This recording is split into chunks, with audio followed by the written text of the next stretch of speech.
Do you ever catch yourself saying, I'll be better with money next month, and then somehow you end up buying something only a few hours later? Today, we are breaking down 4 hidden psychological traps that make us overspend and how to retrain your brain to finally break out of that cycle. So, if you ever felt guilty about buying things you didn't need or wondered why it's so hard to say no when you know you should, this video is going to help you understand why and also give you actionable tips on how to fix it. You're going to learn why we crave instant pleasure and how to calm that impulse, how social media trains your brain to spend more than you realize, why new things never stay exciting for long, and how shopping becomes a way of shaping who we think we are. By the end, you'll see overspending not as a personal failure, but as a pattern you can actually change. I used to think I was simply just bad with money, and if I only had more discipline, I would just stop wasting it. But the truth is that overspending isn't necessarily about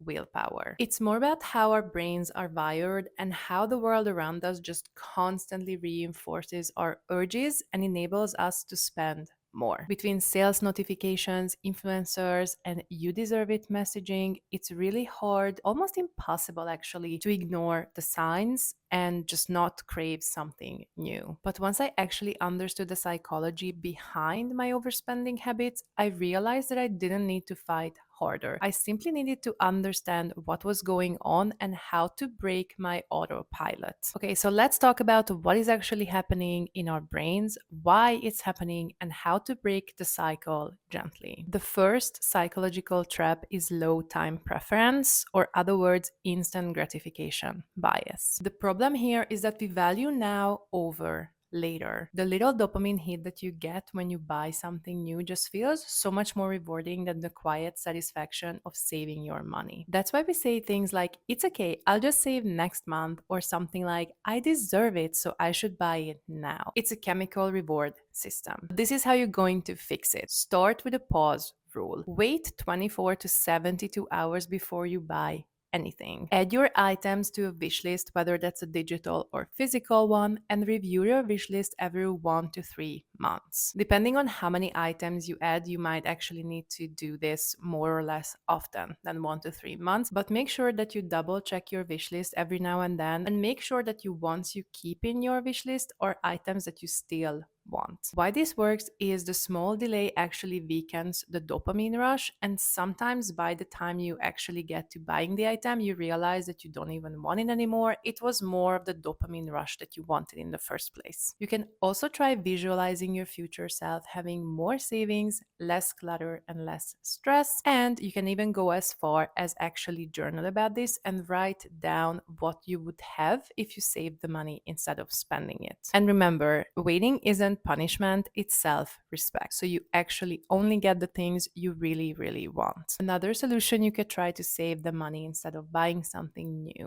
is when you feel like you want to buy something, move the exact amount onto a savings account and just leave it there. You'll immediately jump to pro level if that account is logged, so you cannot get back the money. Trap number 2 is social media dopamine loops. The problem you're facing here is that every scroll gives your brain a little piece of novelty. New trends, notifications, a new message from someone. You never know what's coming up next, and it just keeps things exciting. Your brain actually starts associating that reward with spending, and soon, even before you realize, your shopping habits become just part of your scrolling habits and not necessarily an intentional choice. You're going to fix this by curating your digital space the same way you would do with your wardrobe. You keep what inspires you and remove what triggers you. Once again, I highly suggest creating a wish list instead of adding things into your cart, because then you're just one click away of buying something. Whereas if you're adding it to a wish list, it just becomes a little bit more harder to then buy that item. If you want to jump to pro level, you should try giving your brain a little scroll detox every now and then. It doesn't have to be a big thing. You can just try putting your phone away for 2 hours once every Saturday and just go from there. You will be surprised how fast your brain resets when you actually give it space to breathe. And that's because this feeling of endless options actually creates more problems for our brain than just having simple choices around us. So I definitely highly recommend trying a little scroll free weekend or just a few hours. Hedonic adaptation or the new feels good trap. The problem you're facing here is that rush you feel when something new arrives. But that feeling actually fades much quicker than you think. Psychologists call this hedonic adaptation, which means that after something new and exciting happens to us, we very quickly return to our baseline. So no matter how exciting that purchase felt at first, the more you give into this feeling of excitement and buying things because it feels good and new and exciting, the quicker you're going to start returning to your baseline. So even though you keep buying, trying to recreate that first high, it will never actually last, and you will just crave more and more bigger purchases more often to feel the same amount of tiny little high that you experienced before. You're going to fix this by slowing down and starting to notice how long actually a new purchase makes you feel good. You can even try tracking that in Notion or in your notes app or just a physical journal to create more awareness around how much time it actually takes for you to return to your baseline. Then you're going to shift your focus into using what you already have and not trying to acquire more stuff. And going to live by three simple words: restyle, rotate, rediscover. And this will go for your clothes, your decor items, any tools or gadgets, anything that you have around you. Try to think of these three simple words before you would make a purchase. And in my humble opinion, the most powerful one you can introduce into your daily life is daily gratitude. Make gratitude a daily habit that you prioritize every single day. It doesn't matter if you talk about it with your loved ones over dinner or you journal about it in silence by yourself before going to bed. Daily gratitude is going to help you shift your focus into more valuable things and highly impact your spending habits. The next trap is identity confusion, shopping as self-definition. The problem we're facing here is that we don't just buy things or products, we actually purchase identities.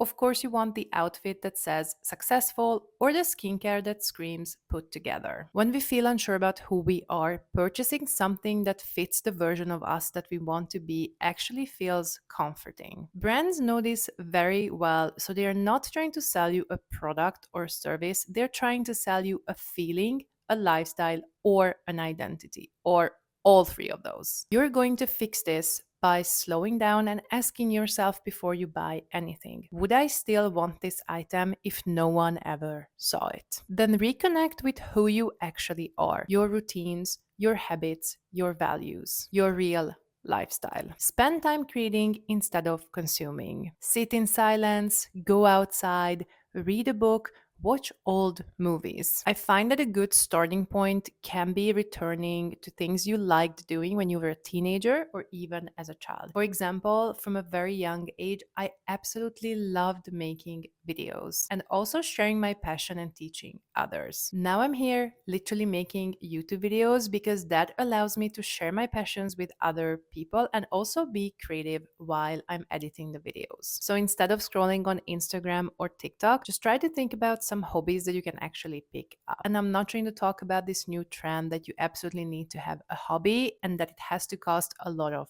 money. I'm saying return to your roots. Start enjoying life again outside of social media. Because how would you know who you actually are and what you like if all you do is scroll on social media and see what other people are up to? Don't be afraid to be your own unique self and embrace your quirks. If you want to go deeper into this, you can try journaling about it using some prompts like, what do I want my purchases to say about me? Why is it so important to me to buy a certain brand? Which one of my values would this exact purchase support and how? When your spendings reflect who you are instead of who you're trying to prove you are, that's when you can finally breathe and let go of the expectations of social media. And now we're entering my favorite part of my videos, the extra mini tips. So buckle in. Okay, so the first tip is replace buying with creating. When you feel that spending urge, try to slow down and channel it into something else. Styling what you already own, cooking, baking, going for a walk outside, reading a book. Sometimes all you are is bored and you simply need to get up and do something else. Anything that doesn't cost money, and the possibilities are almost endless. The next tip is use friction intentionally, aka make it much harder for yourself to shop. Delete all the saved cards in the different shopping apps and delete all the shopping apps, or at least log out of them, so anytime you would want to buy something, you would have to log back